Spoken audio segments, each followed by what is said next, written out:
Assalamualaikum warahmatullahi wabarakatuh. Saya Septian Trijuda dan rekan saya Mardiana Nur Safitri. Kami dari kelompok 7 ingin mempresentasikan hasil analisis jurnal kami yang berjudul Cleaner Energy for Sustainable Future. Selanjutnya adalah informasi jurnal. Judul jurnal yang akan kami review dan analisis adalah Cleaner Energy for Sustainable Future.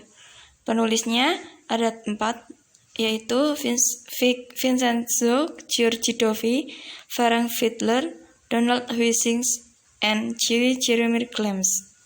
Sumber jurnal kami adalah Science Direct, yaitu Journal of Cleaner Production, tahun terbitnya 2009, ranking jurnalnya sudah Q1, dan volume jurnalnya adalah Journal of Cleaner Production, volume 17, page 889 sampai 895.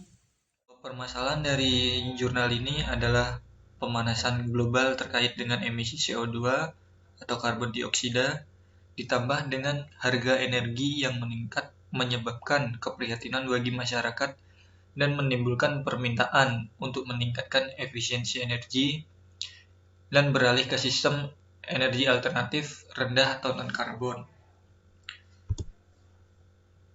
Adapun tujuan dari jurnal ini adalah 1. Penggunaan produksi bersih untuk menganalisis biofuel, kinerja lingkungan, dan metode efisiensi energi. Kedua, meminimalkan limbah serta mengubah limbah menjadi energi yang difokuskan pada kelistrikan dan pemeliharaan. Ketiga, meminimalkan emisi melalui penyimpanan panas dan penggunaan yang efisien. Kemudian yang keempat, meningkatkan efisiensi biosorpsi.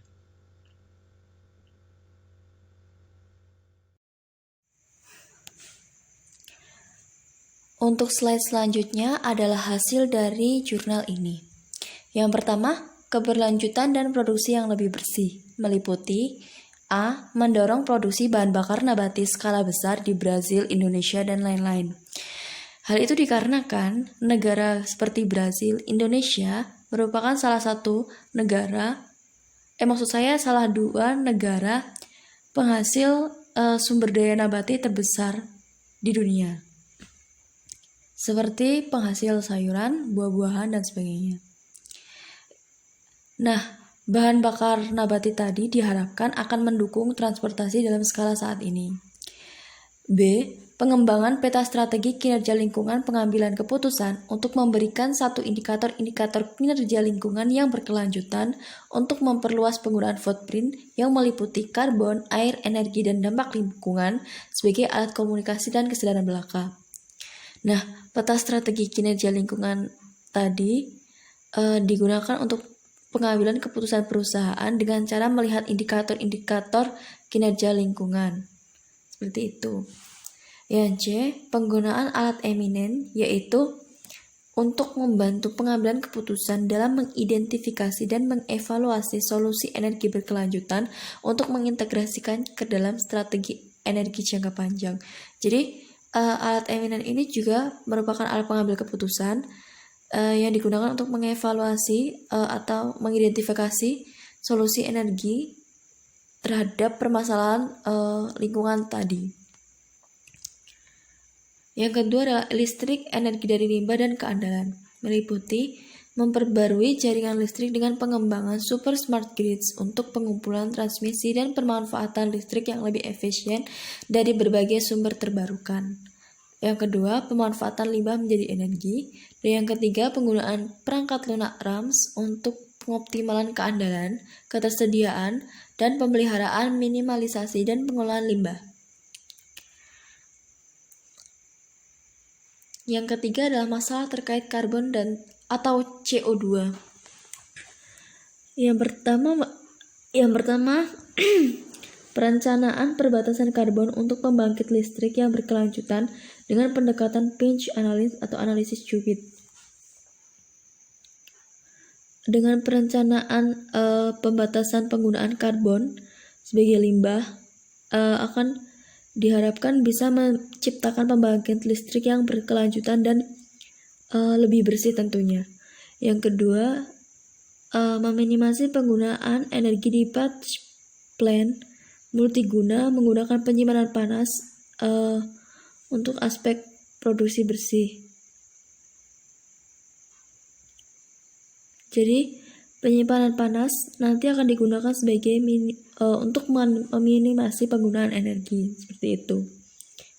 Yang keempat, unit produksi yang maju dan kompak. Itu meliputi yang pertama penggunaan pelat penukar panas atau PHE agar energi asam fosfat lebih efisien dan produksi lebih bersih. Yang kedua, pengolahan biosorpsi dan pengendalian proses produksi bisa meningkatkan efisiensi energi. Biosorpsi sendiri merupakan proses penting dalam teknologi produksi bersih. Jadi, sebagian besar teknologi produksi bersih itu terdapat proses biosorpsi.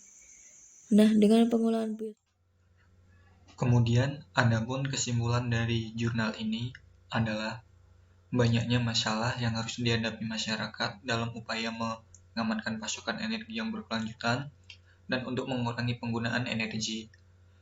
Krisis minyak dan gas telah menunjukkan bagaimana masyarakat sangat rentan terhadap geopolitik dan secara klimatologis mempengaruhi pasokan energi mereka. Kemudian, adapun permasalahan yang telah diatasi meliputi 1. Diversifikasi sumber energi dan rantai pasokan daerah zona keberlanjutan energi dan integrasi antar zona. Kedua, penyimpanan massa energi terutama listrik dan panas. Ketiga, sikap hemat energi dan hemat energi diterima sebagai prioritas oleh masyarakat. Keempat, perubahan pendekatan sosial dan pemborosan energi. Kelima, solusi energi berkelanjutan untuk transportasi, teknologi, manajemen, dan penerimaan masyarakat. Keenam, solusi energi berkelanjutan untuk negara berkembang. Kemudian ketujuh, energi berkelanjutan untuk mengamankan air tawar bagi dunia pertumbuhan populasi manusia.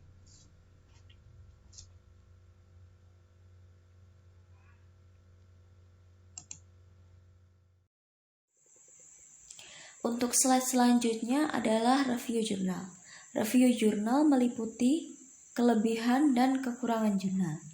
Untuk kelebihan jurnal, kelompok kami menganalisis ada 2. Yang pertama, bagian istilah yang asing dilengkapi dengan sumber yang jelas, sehingga memudahkan para pembaca memahami istilah asing tersebut.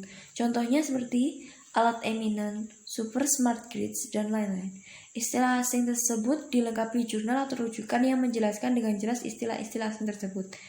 Hal ini tentu saja menambah wawasan para pembaca tentang istilah-istilah asing yang sebelumnya belum pernah diketahui. Kelebihan yang kedua adalah jurnal ini sangat informatif dan cukup mudah dipahami membaca. Sangat informatif karena sangat memberikan informasi yang cukup berguna di era sekarang dengan permasalahan zaman sekarang. Serta cukup mudah dipahami membaca karena tidak terlalu menggunakan bahasa yang cukup rumit. Seperti itu. Untuk kekurangan jurnal, kami hanya mengidentifikasikan satu, yaitu kurangnya data yang melengkapi pernyataan. Contohnya, di jurnal disebutkan bahwa harga energi yang meningkat menyebabkan keprihatinan bagi masyarakat, menimbulkannya permintaan untuk meningkatkan efisiensi energi dan beralih ke sistem energi alternatif rendah atau karbon bla bla bla bla. Tapi tidak dilengkapi dengan data yang mendukung pernyataan tersebut.